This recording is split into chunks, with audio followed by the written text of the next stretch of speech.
He snapped his fingers at me at a family dinner in my parents' house and said, "Hey, can you get me another drink? That's what you're here for, right?" My sister laughed nervously. My parents went quiet, and I smiled, picked up his glass, walked to the kitchen, and I thought about the meeting I had at his company Monday morning, 9 a.m., where I would be introduced to the entire executive team as their new CEO, his boss got effective immediately. My name is Vivian.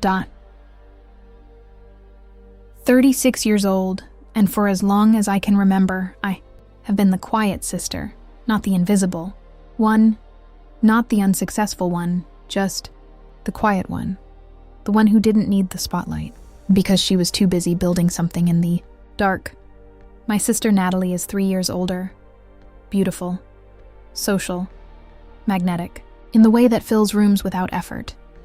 Growing up, she was the one people noticed first, and I was the one who noticed everything. Our family was warm and loving and completely ordinary in the way that most families are, except for one pattern that had existed so long nobody questioned it anymore. Natalie's life was the main event. Mine was the backdrop, not cruelly, never cruelly, just automatically. The way certain things become true in families without anyone deciding they should be true. Natalie's graduation party was catered. Mine was a backyard barbecue. Natalie's first apartment was furnished by our parents. I furnished mine with things I found and fixed and made my own. Natalie's career in marketing was discussed at every family dinner with genuine enthusiasm and detailed questions. My work in business development and corporate acquisitions was described by my mother to her friends as something with companies.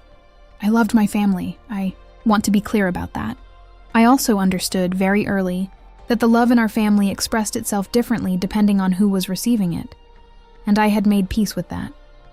Right up until Natalie brought home Derek Chen arrived in our family 8 months ago. Sharp dresser, strong handshake, the kind of confident that reads as competence until you spend enough time around it to understand it is actually just volume.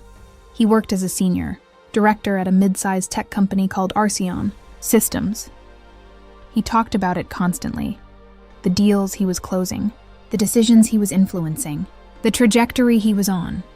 He talked about it the way people talk about things, when the talking is doing work that the reality isn't quite doing on its own. Listened, I asked questions.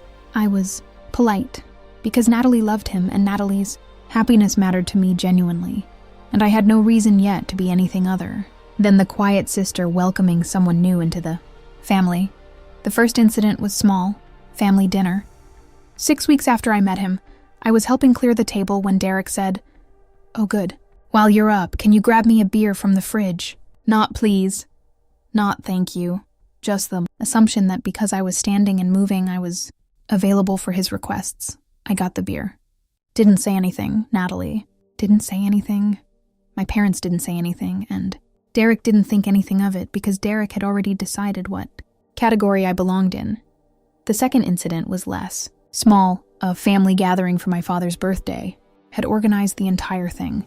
The venue, the catering, the guest list, the cake that my father had wanted since he was a child, that I had tracked down a bakery in another city to make correctly.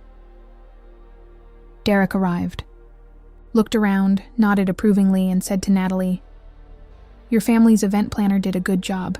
Natalie said, "That's Vivian, my sister. She organized all of this." Derek looked at me, nodded, once, "Nice work," like I was staff he was reviewing, and then he turned back to Natalie and started talking about something else. The third incident was the one with the drink, the snapped fingers. That's what you're here for, right? That was the moment something shifted, not broke, shifted, the way a door shifts when someone finally turns the handle. 3 weeks after the drink incident, Natalie called me, excited voice. The specific breathless quality she gets when something wonderful has happened to her. Derek proposed. "We're engaged. Vivian, I'm so happy." I told her I was happy. For her, I meant it. I also meant it when I said, "Tell me about the ring," and I told me about the ring for 20 minutes. She did not ask how I was. She did not mention the drink incident. She mentioned that Derek wanted to have an engagement dinner the following Saturday, and that she hoped I would be available to help coordinate the catering, not attend. Coordinate. I was being invited to my sister's engagement dinner. As the event coordinator, I said I would be there. I hung up, and I sat with that for a long time. Not the engagement. The engagement was fine. The assumption, the specific, automatic, completely unconscious assumption that my role in my sister's most important moments was to make them run smoothly for everyone else, to be the help. That's what Derek had said, and apparently everyone had agreed with him. The engagement dinner was beautiful. I made sure of it, because that is what I do. Even when it costs me something. Even when I am arranging centerpieces for a celebration where I am simultaneously a guest and the staff. I sat at the far end of the table. Derek held court at the center. He talked about his career trajectory, his plans, the kind of man he was becoming. He talked about Archeon Systems and the senior director role and where he saw himself in 5 years. He did not ask me a single question the entire evening. At one point, his mother asked Natalie about her family. Natalie talked about our parents warmly. She mentioned me briefly. And my sister Vivian. She's in business. Something with acquisitions. Something with acquisitions. My mother's phrasing, adopted now by my sister. I looked at my plate. I thought about the deal I had closed 4 days earlier. The one that had taken 14 months to structure. The one that had made me effective the following Monday. The new CEO of Archeon Systems, Derek's company. I looked up from my plate. Derek was laughing at something his own joke had produced. Comfortable, certain, completely unbothered. I picked up my water glass. I took a sip, and I thought, Monday. Just wait until Monday. Let me tell you how I got there, because it did not happen because of Derek. I want to be clear about that. It happened because of 14 months of work that had nothing to do with him. I work in corporate acquisitions.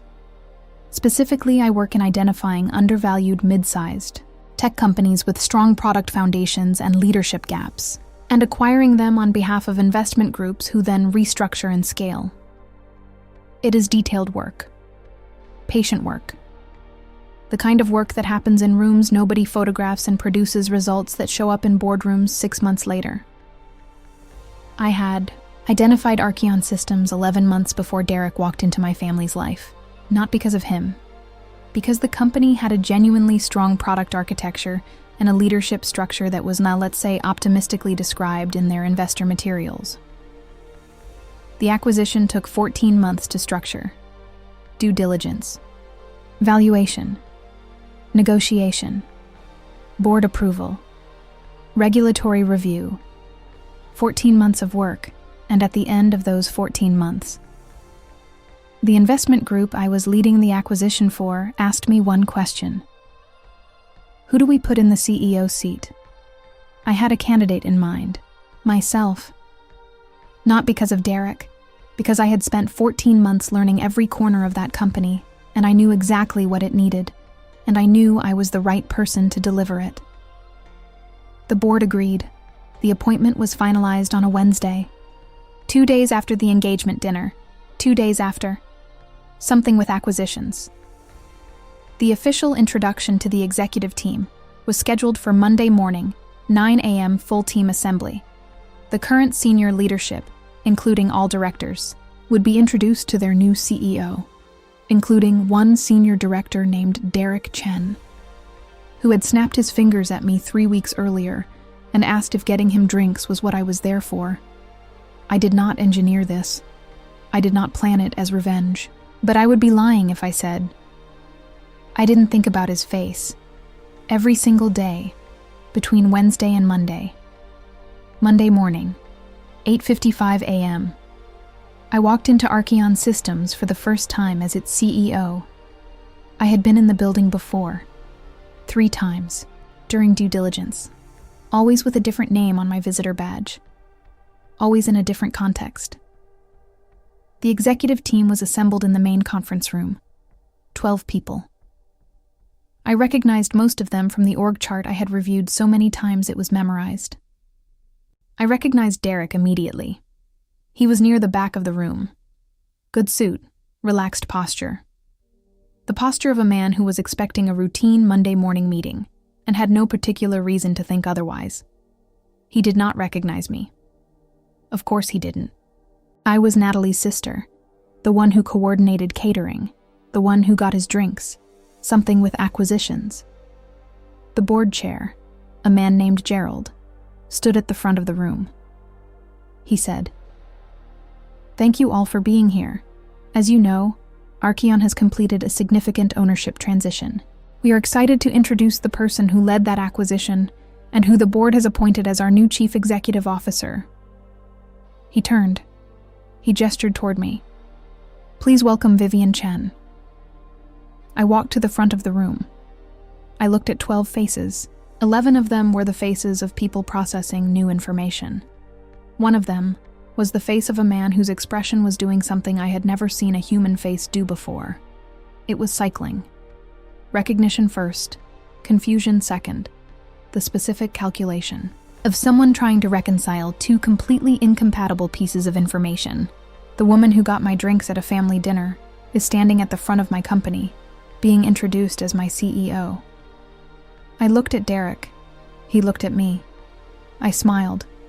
The same smile I had given him in my parents' kitchen when he snapped his fingers. Warm. Professional. Completely composed. "Good morning," I said to the room. "I'm looking forward to working with all of you." I held Derek's gaze for one additional second. Just one.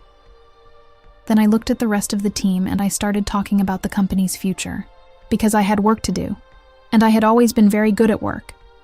After the meeting, Derek came to find me. Of course he did. He stood in the doorway of what was now my office. He looked like a man who had rehearsed something and was no longer confident in the rehearsal. "Vivian," he said. "Derek," I said.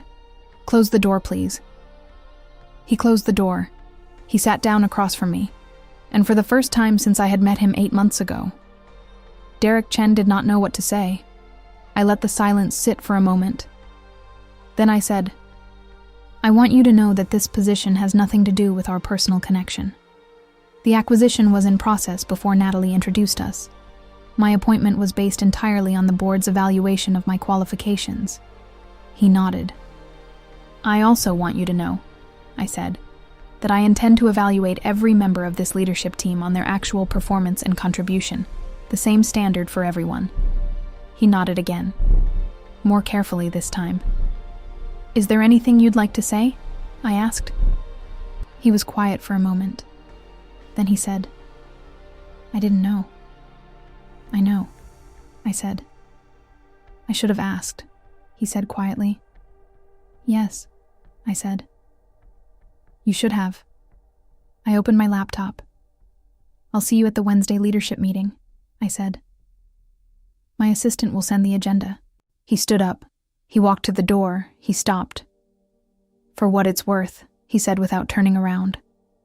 "I'm sorry for the way I treated you." I looked at my screen. "I know," I said. He left. I sat in my office, in my chair, behind my desk, at the company I had spent 14 months acquiring. And I thought about the snapped fingers, and the drink. And that's what you're here for, right? And I thought, no, Derek, this is what I'm here for. Natalie called me that evening. Derek had told her. Her voice was strange, a combination of things I recognized and things I had never heard from her before. "Why didn't you tell me?" she said. "You didn't ask," I said gently. "Vivian." "Something with acquisitions," I said. Silence. A long silence. The kind that happens when someone replays a conversation and hears it differently the second time. "I'm sorry," she said quietly. "I know," I said. "We should talk," she said. "We should," I said. "Come for dinner, my place, I'll cook." She laughed, a small, surprised laugh. "You cook?" Natalie, I said, there are a lot of things you don't know about me. We had dinner that Thursday, just the two of us. We talked for 4 hours. Really talked. The kind of talking that had apparently been waiting a long time to happen. She asked about my work. Really asked. I told her. She listened. Really listened. Derek is still at Archeon. He is a competent director when he is paying attention, and he has been paying attention considerably more since Monday morning. He no longer snaps fingers at family dinners. He asks questions now, real ones, with please and thank you attached. My mother told her friends last week that her daughter is the CEO of a tech company. Not. Something with companies. CEO. She said it 3 times, apparently. I heard this through Natalie, who told me with a laugh, and something in her eyes that I recognized as pride, even though it was new. I thought about the backyard barbecue versus the catered party. I thought about the furniture I found and fixed and made my own. I thought about all the rooms where the work happened that nobody photographed. And I thought, the quiet ones are not quiet because they have nothing to say. They are quiet because they are busy. Building the thing that will eventually speak for itself, in a conference room on a Monday morning at 9 a.m.